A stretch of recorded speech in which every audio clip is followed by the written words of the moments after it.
আজকে কিন্তু কচু রান্না হবে। আমার নতুন বৌমা রান্না করবে।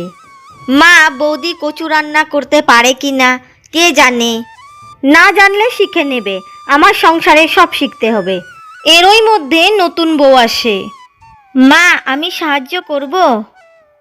হ্যাঁ হ্যাঁ, এসে কচুগুলো কাটো, কিন্তু সাবধানে যেন হাত না চুলকায়। আজকে তুমি কচু রান্না করবে সবার জন্য। আমি আজকে পাশের বাড়ির এক পিসিমাকে ডেকেছি তোমার হাতের রান্না খাওয়াবো বলে। কিন্তু মা, কচু থেকে তো আমার অ্যালার্জি হয়। কি বললে? কচুতে অ্যালার্জি? এইসব বাজে বাজে কথা আমি শুনবো না। আমি বলেছি কচু রান্নায় আজ হবে। এরপর মীরা কচু কাটছে, কিন্তু তার হাত চুলকাচ্ছে। চম্পা দেখে একটু চিন্তা করে। বৌদি, সত্যি তোমার হাত চুলকাচ্ছে নাকি? মাকে বলবো তোমার অসুবিধা হচ্ছে যে। না থাক বোন, মাকে কষ্ট দিতে চাই না। আজ প্রথমবার, তাই মার পছন্দ মতোই রান্না করব।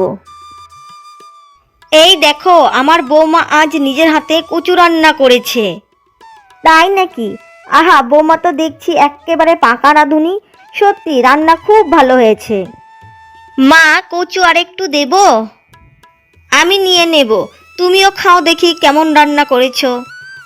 মীরা অল্প কচু মুখে দেয়, গলা চুলকাতে শুরু হয়। আরে মীরা, কি হলো তোমার? খাচ্ছ না কেন? কিছু না, একটু গলা চুলকাচ্ছে, এমন কিছুই হয়নি। মীরা বারান্দায় বসে আছে, অ্যালার্জিতে হাত গলা দুটোই চুলকাচ্ছে। তখন চম্পা এলো।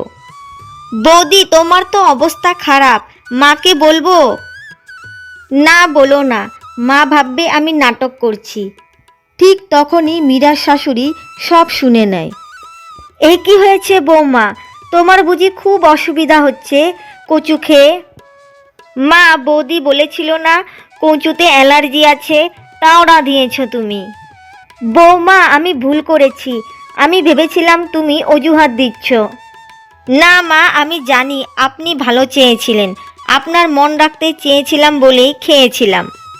এত ভালো মন তোমার বৌমা। আমি এক্ষুনি অনিলকে বলি ওষুধ নিয়ে আসতে। যা চম্পা, তোর দাদাকে ডেকে নিয়ে আয়। বাবা, বৌমার জন্য ওষুধ নিয়ে আয়।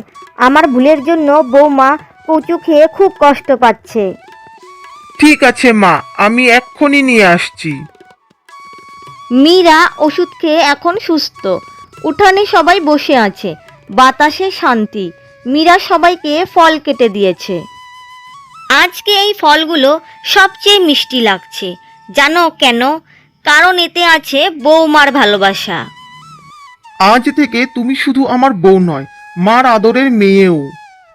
বৌমা, আমি যতদিন বাঁচব ততদিন তোমাকে কচুর কাছে যেতে দেব না, কথাটা মনে রেখো। ঠিক আছে মা, আমি কচুর কাছ থেকে দূরে থাকবো, কিন্তু আপনাদের কাছ থেকে কখনো না।